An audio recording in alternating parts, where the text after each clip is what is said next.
Nous sommes au pays de la bête du Gévaudan.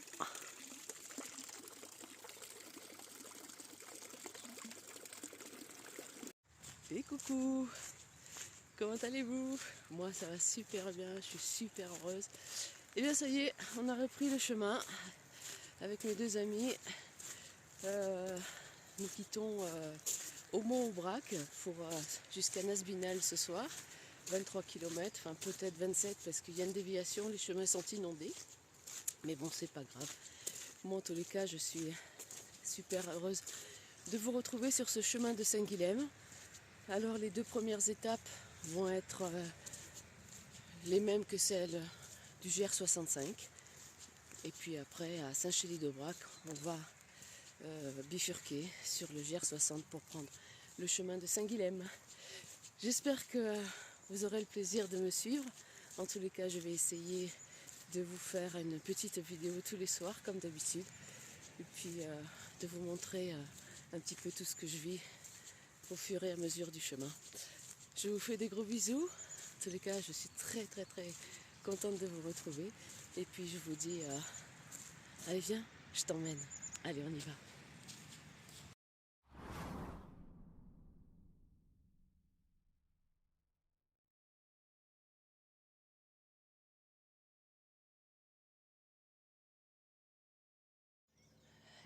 Les sentiers vers Saint-Jacques.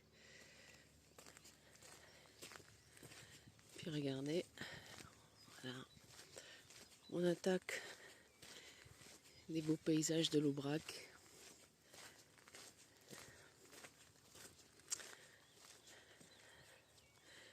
On est à 1450 km, je crois, de Saint-Jacques. Très beau souvenir pour moi. Et puis là, allez, je vais le dire pour la première fois, c'est magnifique. Magnifique, on a de la chance, il pleut pas.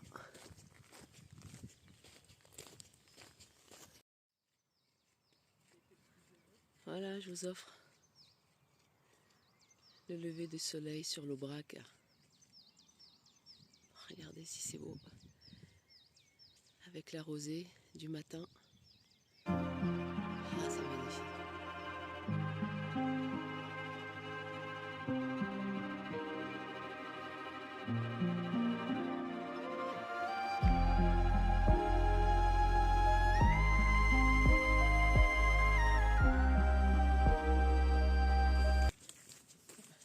Aïe, putain, Plante avec son bâton. Ah bah merci d'être venu l'autre. J'ai partout. Ouais, merci Carole. Oui, j'ai une plaie béante, impeccable. Ah merde, vous êtes où? Ah, voilà. Le trio est recomposé. Voilà. Et on est super contente d'être sur le chemin. Pas vrai les filles? Ouais. Malgré que j'ai mal dormi, elles ronflent toutes les deux. Elle avait un grand lit, elle est toute en plus. Ah, mais regardez ça. Regardez si c'est beau. Magnifique, magnifique, magnifique. Allez, on arrive à la chasse de Père. C'est bien. Là, Hop, et Malou qui rencontre un copain. Ah, ça c'est l'église de chasse de Père.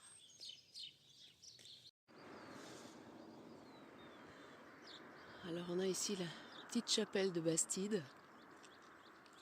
C'est une chapelle gothique du XVIe siècle.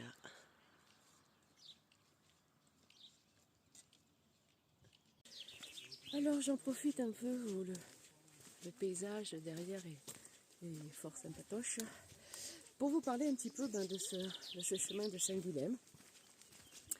Alors c'est un chemin donc, qui n'a pas de numéro, qui part donc de Aumont-Aubrac et qui va jusqu'à Saint-Guilhem-le-Désert. Donc c'est un chemin qui est une ancienne voie de transhumance qui permettait de relier les hauts plateaux de l'Aubrac à la Méditerranée où on emmenait le bétail en estive sur les hauts plateaux de l'Aubrac.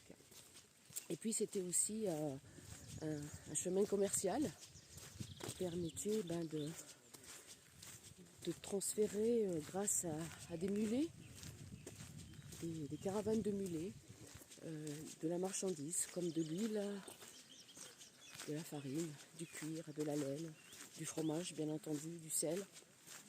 Et ils choisissaient les mulets parce que sur les grandes rails, ce sont ces longues pistes entourées de petits murets de pierre, et bien les mulets étaient plus costauds que les chevaux. Et puis ça permettait aussi aux pèlerins auvergnats qui voulaient se diriger vers Saint-Jacques-de-Compostelle, eh bien de relier en premier temps l'abbaye de Gélone à Saint-Guilhem-le-Désert. Voilà, c'est un parcours qui va à peu près faire 240-250 km.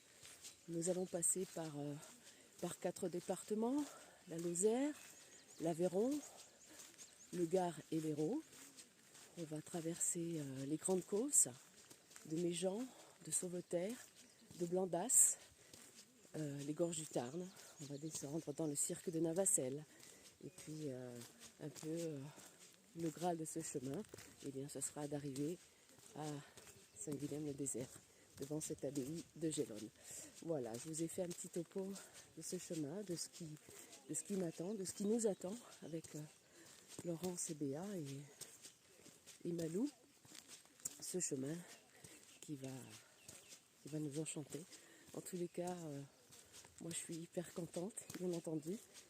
Je retrouve un petit peu ce chemin de Compostelle, même si on va avoir peut-être de la pluie demain, mais ça sera demain. Aujourd'hui, le soleil s'est caché, j'ai toujours mon petit chapeau. Il est annoncé de la pluie en fin d'après-midi, on verra bien. Pour l'instant, on profite du chemin. Il y a quand même pas mal de monde. Et oui, c'est Compostelle pour l'instant. A plus tard. Regardez ces champs qui sont un petit peu inondés. Mais ça fait le bonheur de toutes ces jonquilles. Il y en a de partout, c'est hyper sympa. Ah, c'en est plein, hein.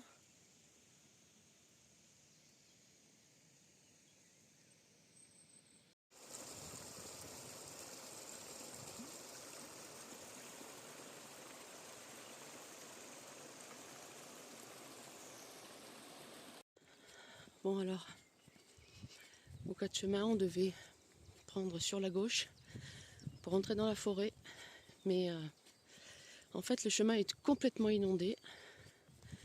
Donc, on va un peu longer la route pour prendre une déviation. C'est pas agréable, mais bon. Voilà, alors après à peu près 1 km, 1 km 5, même pas. On reprend sur la gauche, là, au Moulin de la Folle. Et là, on va retrouver le GR65. Donc, ça fait une petite déviation. Mais c'était plus prudent.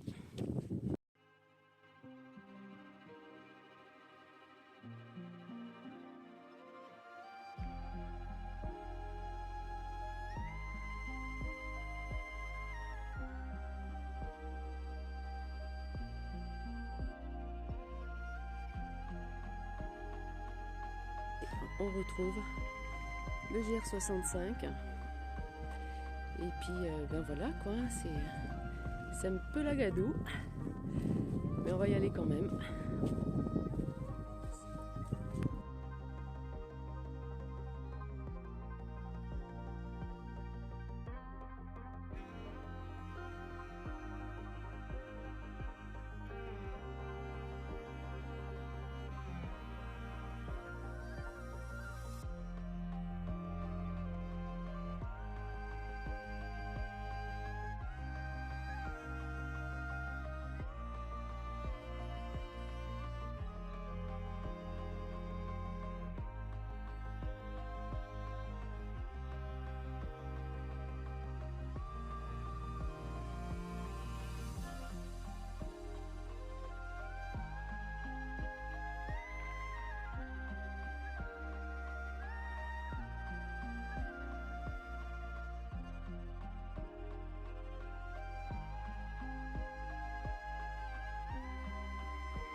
Une stèle à la mémoire de Louis Dalle, déporté de Buchenwald.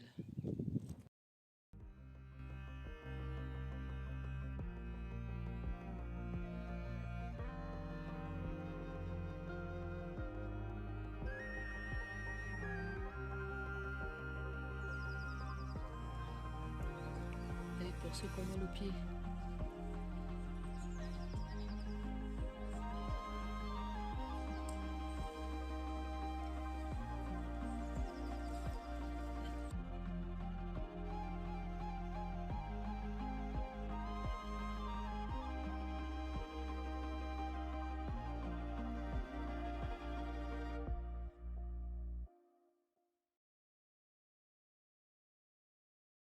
Alors, là on arrive après une belle grimpette devant ces rochers. Alors ce serait, excusez-moi, il y a du vent. Ces rochers, ce seraient les anciens volcans qui auraient, après des éruptions, envoyé complètement des cailloux sur plusieurs kilomètres. Et celui-ci qui est pété en deux, on dit que c'est la légende dit que c'est un géant qui aurait donné un coup de pied et qui l'aurait fracturé en deux. Voilà, c'est la légende. Alors on arrive là devant un Oculus qui fait 2,20 m de haut pour 1 tonne d'œufs. Et en fait cet Oculus a été fait par les tailleurs de pierre du Cantal pour justement valoriser la pierre sèche de la région. Et tout autour, alors on peut voir, ça raconte un peu eh bien l'histoire de... Alors, je ne sais pas si on le voit bien là, mais parce que je suis un peu à contre-jour. Ça raconte tout l'histoire de l'endroit avec les volcans d'Auvergne. Et voilà, c'est magnifique. Hein. C'est juste magnifique. Alors on arrive à Riotor d'Aubrac. Il y a des gros nuages. Alors là on a une petite maison et puis là juste devant on appelait ça un travail ou un ferrou. En fait ça servait à, comme le nom l'indique, à ferrer les animaux, les mulets, les chevaux. Alors voilà, c'est ce qu'on appelle les fontaines à abreuvoirs. Il y en a une un peu plus haut et l'eau y est potable. D'ailleurs, vous voyez, Malou en profite. Et coucou! Et coucou! Ah, 2 chevaux à âne. Avec derrière la rivière le Besse.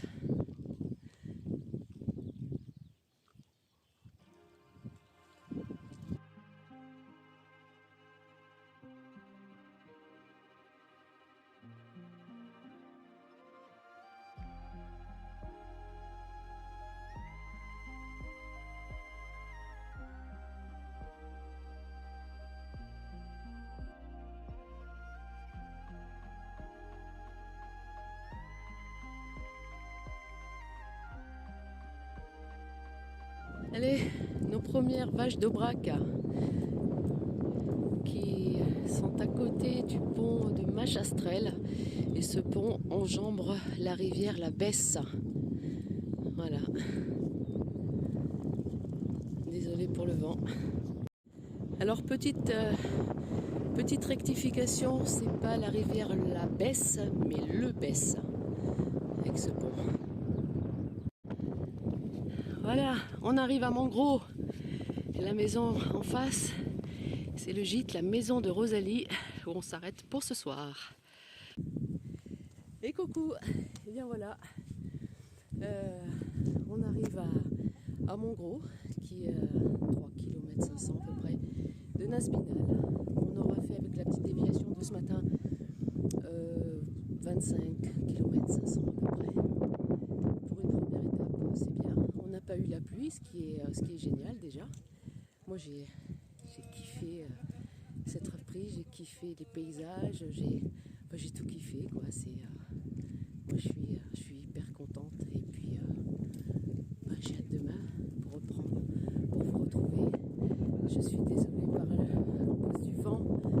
ça je ne le maîtrise pas. Je vous fais des gros bisous, je vous souhaite une belle soirée et puis je vous dis à demain. Gros bisous à tous.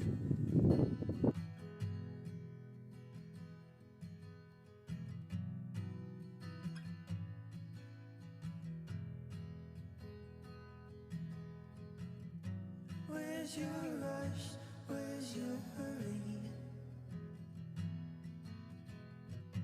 Need you gone by the morning.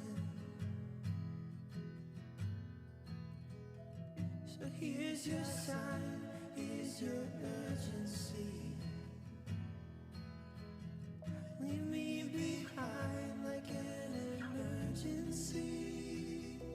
If you're gonna go, I need you to go as fast as you can. If you're gonna go, I need you to go as fast as you can. Run, run, run, run, run, run, run, run, run, yeah. Run, run, run, run, run, run, run, run, run, yeah.